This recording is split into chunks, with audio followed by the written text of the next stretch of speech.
Este video número 56 vamos a dedicarlo a la taquicardia por complejos anchos, a todas las taquicardias por complejos anchos, a su diagnóstico diferencial, y vamos a hacer un énfasis muy especial pues en la taquicardia ventricular.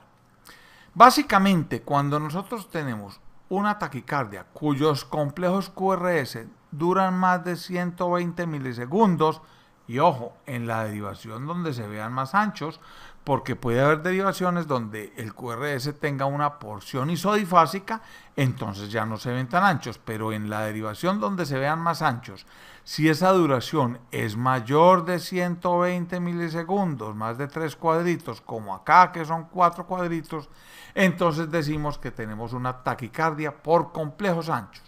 Y en general, aunque uno no quiere ser dogmático, pero en general, son 4 las razones o las causas posibles de una taquicardia por complejos anchos. La primera, y la que habría que asumir en aras de la seguridad del paciente cuando no hay una taquicardia por complejos anchos, debería por lo menos asumir primero que se trata de una taquicardia ventricular o por lo menos descartarla, ¿correcto? La segunda razón, y en la que habría que diferenciar la taquicardia con complejos anchos, o con la que habría que diferenciarla, es con una taquicardia supraventricular que se conduce hacia los ventrículos con aberrancia. Esa aberrancia ya la habíamos insinuado en videos anteriores. Esa aberrancia puede ser previa o preexistente porque el paciente tiene un bloqueo de rama fijo, que lo tenía antes de tener la taquicardia, luego los complejos QRS de esa taquicardia serán anchos, o la verdadera aberrancia funcional, que es aquella dependiente de la taquicardia, de la frecuencia de la taquicardia. Esta es la segunda causa de taquicardia por complejos anchos, taquicardia supraventricular con aberrancia. La tercera causa es la taquicardia por reentrada o reciprocante auriculoventricular antidrómica a través de un haz de Kent o de una vía anómala. Antidrómica porque se conduce la taquicardia en el sentido auriculoventricular a través del haz anómalo y se devuelven los impulsos por el sistema especializado normal de conducción. Tercera causa, ya hemos visto sus características electrocardiográficas. Y la cuarta, cuyo diagnóstico va más allá de los objetivos de este curso, se llaman las taquicardias por marcapasos o artificial circus movement taquicardia, que son taquicardias por complejos anchos en los cuales participa un electrodo de marcapasos y a veces la espiga pequeñita que hay antes de cada QRS de marcapaso pues no se ve bien en los electrodos bipolares y puede confundirse. Sin embargo, las más importantes son estas tres y a las que nos vamos a dedicar: a la taquicardia ventricular, a diferenciarla más adelante de la taquicardia supraventricular con aberrancia y de la taquicardia antidrómica del Wolff. En esta primera parte de este video vamos a pensar un ratico en lo que es la taquicardia ventricular. Pues bien, la taquicardia ventricular se presenta cuando en algún lugar del sistema especializado de conducción ventricular o del Purkinje ventricular hay aumento del automatismo o, lo más frecuente, una reentrada localizada secundaria usualmente a fibrosis en el área del Purkinje o a isquemia aguda, pero cuando hay una reentrada localizada que se esparce hacia el resto de los ventrículos, pues tendremos una taquicardia ventricular, que usualmente tendrá una morfología de QRS en la cual todos los QRS son similares debido a que es un solo punto el origen de esta taquicardia.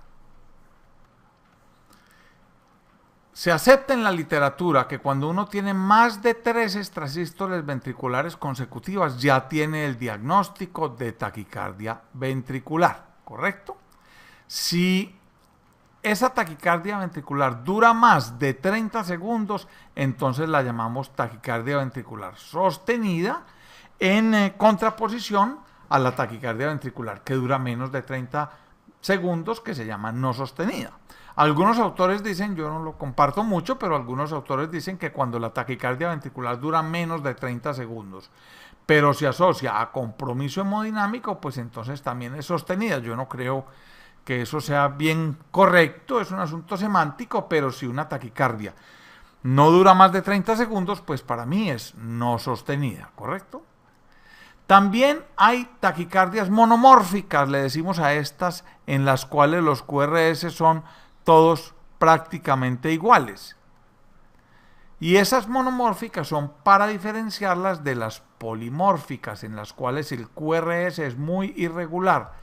Pero más que ser irregular, lo que uno trataría de identificar es morfologías diferentes de QRS que sugieran que no es un solo foco el responsable de la taquicardia, sino que podrían ser varios. Por ejemplo, haber otro en este lugar aquí, o eventualmente otro por aquí, 2 o 3 focos.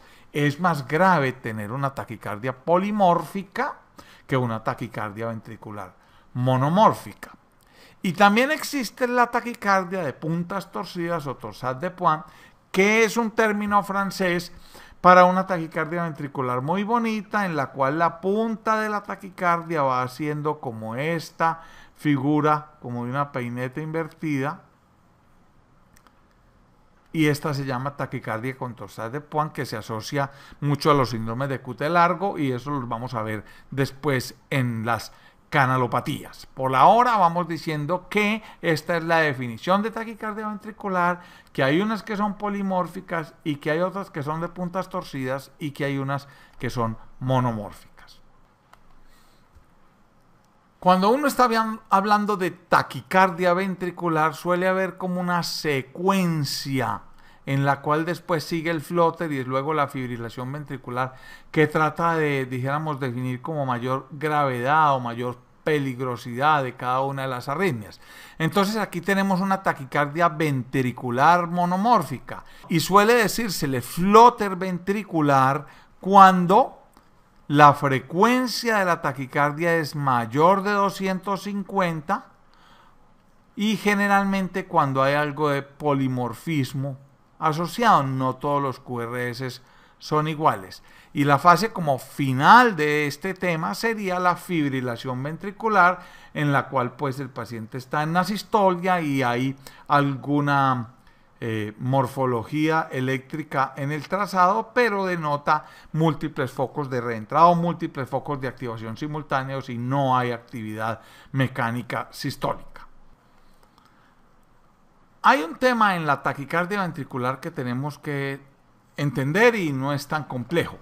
Es el tema de la disociación AB, los latidos de captura y los latidos de fusión. Imaginémonos un foco acá en este sitio produciendo pues una taquicardia ventricular, dijéramos, monomórfica, ¿correcto?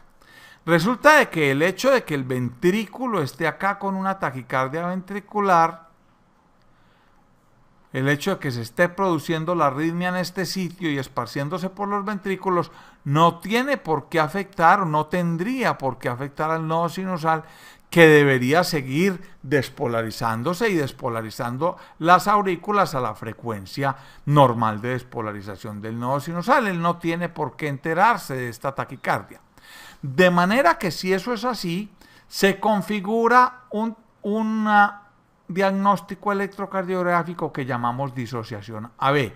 Es decir, las ondas P deberán producirse a la frecuencia que normalmente se producen y las ondas o los complejos QRS de la taquicardia pues se producirán a su propia frecuencia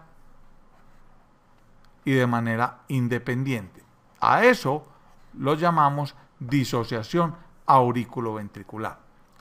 También sucede que en ocasiones, y debido a este hecho de que el nodo sinusal pues es independiente o no tiene por qué enterarse de lo que está pasando con la taquicardia, es posible que algún latido sinusal en determinado momento logre cruzar el nodo AB y encontrar el tejido ventricular despolarizable. Ya ha pasado su periodo refractario y no ha sucedido el siguiente ciclo de la taquicardia, y es posible que ocasionalmente el nodo sinusal logre capturar toda la masa ventricular debido a dijéramos, al timing de la frecuencia de la taquicardia versus la frecuencia de los latidos sinusales, ¿correcto?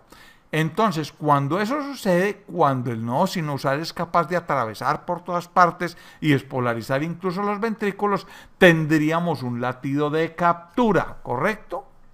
El nodo sinusal logró capturar toda la masa ventricular, dijéramos que aprovechó un momento del ciclo de la taquicardia en la cual todas las células del sistema especializado de conducción y de los ventrículos estaban despolarizables.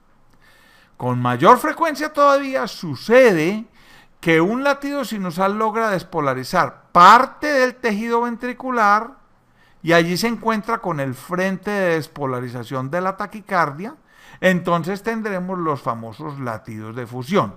En los latidos de fusión, que ya uno puede imaginarse que no son ni tan anchos como los de la taquicardia, ni tan estrechos como los de el ritmo sinusal, dijéramos que son intermedios en su duración, representan que parte de la masa ventricular se despolarizó dependiente de la taquicardia y otra parte de la masa ventricular se despolarizó de cuenta del nodo sinusal. Estos son los famosos latidos de fusión. Y miremos este diagrama de escalera que nos lo va a explicar muy bien. Acá tenemos una taquicardia ventricular evidente, monomórfica, taquicardia por complejos anchos que duran más de 120 milisegundos, ¿correcto? Si analizamos la secuencia de activación, vamos a ver que aquí hay una onda P que conduce hacia la aurícula, aquí hay una onda P que conduce también y despolariza la aurícula, pero que no se ve en el electrocardiograma de superficie porque acontece o sucede simultáneamente con la despolarización ventricular de la taquicardia, ¿correcto? Entonces no la vemos. Acá hay otra onda P, acá sería la otra onda P siguiente, de acuerdo a esta frecuencia, está en el QRS, acá tenemos otra onda P, aquí está onda P deforma el electrocardiograma en este punto, acá está la onda P. Fíjense que se puede observar en este trazado de manera muy evidente la frecuencia de despolarización auricular dependiente del nodo sinusal y completamente independiente de la taquicardia, y eso nos hace el diagnóstico de disociación AB. ¿Correcto? Ahora, miremos uno por uno los latidos y verá qué interesante. Este latido viene y conduce, despolariza la aurícula, esta es la onda P. Acá tenemos que tiene un intervalo PR normal y llega hasta el ventrículo y alcanza a capturar parte de la masa ventricular. El resto de la masa ventricular viene desde el foco de la taquicardia y tenemos un complejo QRS que no es ni tan ancho como el de la taquicardia, ni tan estrechito como este que sería el del latido sinusal normal. Este es un latido intermedio que llamamos un latido de fusión. Si seguimos, aquí tenemos otra onda P, despolariza la aurícula, despolariza el nodo auriculoventricular y logra llegar a despolarizar completamente la masa ventricular. Eso lo sabemos porque el QRS es absolutamente estrecho, normal, y a esto lo llamamos un latido de captura. Luego no vuelven a haber ninguna capturas durante todo el resto del trazado ni latidos de fusión porque la taquicardia domina todo el electrocardiograma. Esto es la característica electrocardiográfica típica de la taquicardia ventricular. Disociación, taquicardia por complejos anchos, disociación auriculoventricular, que entre otras cosas hace el diagnóstico de taquicardia ventricular, y la presencia ocasional de latidos de captura y latidos de fusión. Bueno, vamos ahora a mirar cómo se hace el diagnóstico diferencial de las taquicardias por complejos anchos. Habíamos dicho al principio que cuando uno tenía una taquicardia por complejos anchos, pues los diagnósticos posibles eran taquicardia ventricular y taquicardia supraventricular con aberrancia, los dos principales que había que diferenciar. También puede ser una taquicardia por reentrada antidrómica en un as anómalo o en un as de Kent, ¿correcto? Muy bien, ¿cómo se hace el diagnóstico diferencial? Eso tiene una importancia fundamental. La realidad es que el diagnóstico diferencial, el poder establecer si una taquicardia por complejos anchos es una taquicardia ventricular o es otra taquicardia supraventricular, bien sea esta o esta, es de suma importancia y todos los médicos viven medio locos tratando de establecer este diagnóstico. Y la razón es muy simple.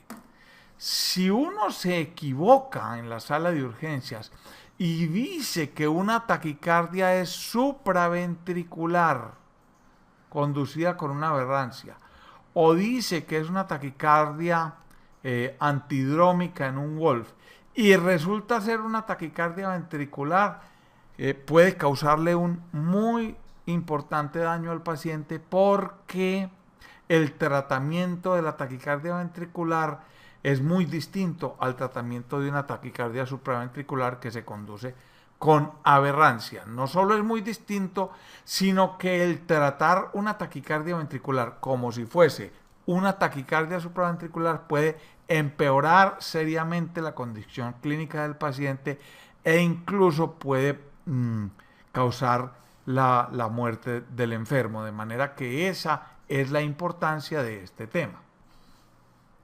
Ahora bien, a la hora de hacer este diagnóstico diferencial, bien pueda, preocúpese porque esto es muy decepcionante. ¿Y por qué es muy decepcionante? Porque los signos electrocardiográficos que nos aseguran o que nos tratan de identificar una taquicardia supraventricular y descartar la taquicardia ventricular son poco sensibles, poco específicos y muchas veces con valor predictivo muy pobre.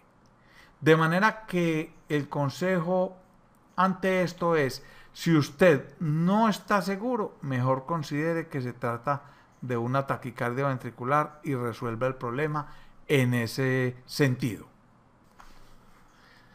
Yo ya he dicho mucho esto, pero yo creo que vale la pena repetirlo. Hay características clínicas que pueden ayudar al diagnóstico diferencial. No es lo mismo una taquicardia por complejos anchos en un señor de 74 años que tuvo un infarto del miocardio 3 meses antes a una mujer de 17 años que está con palpitaciones en urgencias. No es lo mismo. Sin embargo, hay que recalcar que esto que estamos haciendo acá es un curso de electrocardiografía, no de cardiología clínica, y por eso lo que vamos es a tratar de entender y comprender los mecanismos electrocardiográficos para hacer el diagnóstico diferencial de la taquicardia por complejos anchos.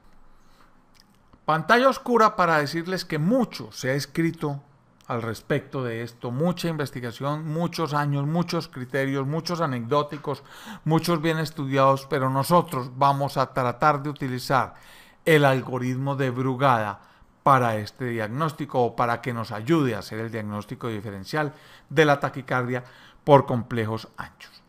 Y este algoritmo voy a resumírselos brevemente.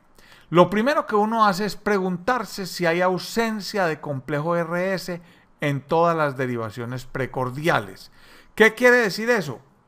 Esto es ausencia de R de cualquier tipo en las derivaciones precordiales. Es decir, solamente hay un QS o eventualmente un gran Q con una pequeña R o una R monofásica. Cuando hay ausencia de RS en todas las precordiales, como en este caso de acá, entonces si eso sucede así, correcto, si la respuesta es sí, decimos que tenemos taquicardia ventricular con una sensibilidad que no es muy alta, pero la especificidad es del 100%. Es decir, si hay ausencia de RS en todas las precordiales, o sea, si hay solamente un QS o un QR o una R monofásica, entonces uno puede decir que es taquicardia ventricular. Lo que pasa es que eso nos ayuda más bien poco, porque lo que nosotros queremos saber es esto que está aquí a lo último. Nosotros queremos saber si se trata de una taquicardia supraventricular, porque por default nosotros decimos que es taquicardia ventricular y si no estamos seguros la tratamos así. De manera que si hay ausencia de RS en todas las precordiales, pues lo que va a pasar es que decimos con mucha certeza que se trata de una taquicardia ventricular.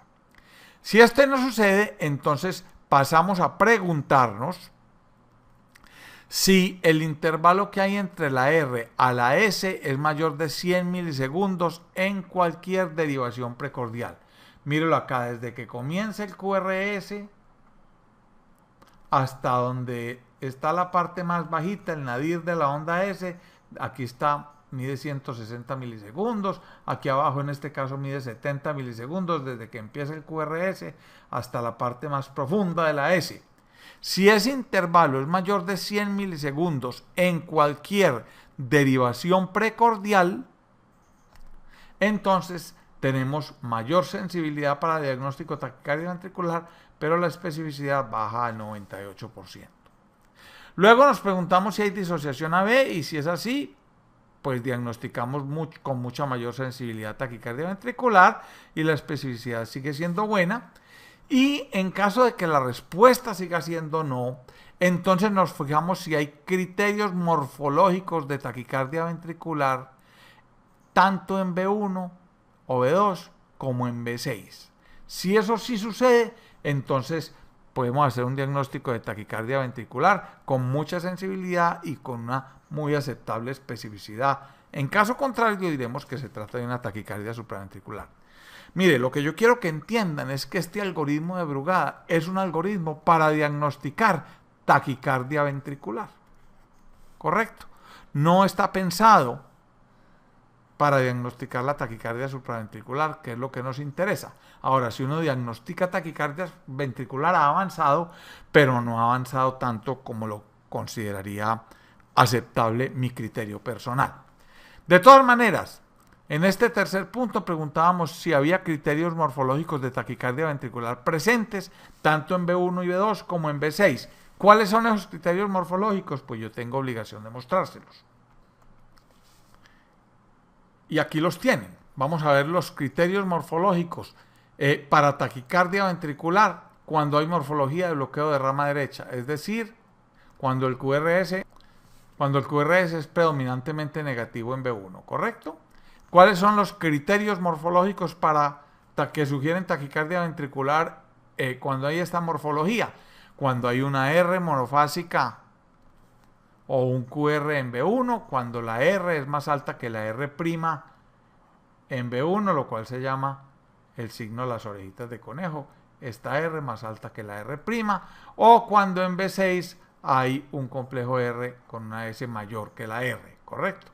En B6. Esos son criterios para taquicardia ventricular, cuando hay morfología de bloqueo de rama derecha en la taquicardia.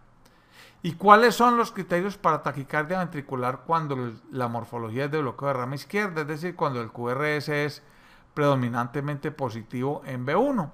Pues cuando la R inicial es mayor de 30 milisegundos en B1 o B2, esta distancia de la R inicial.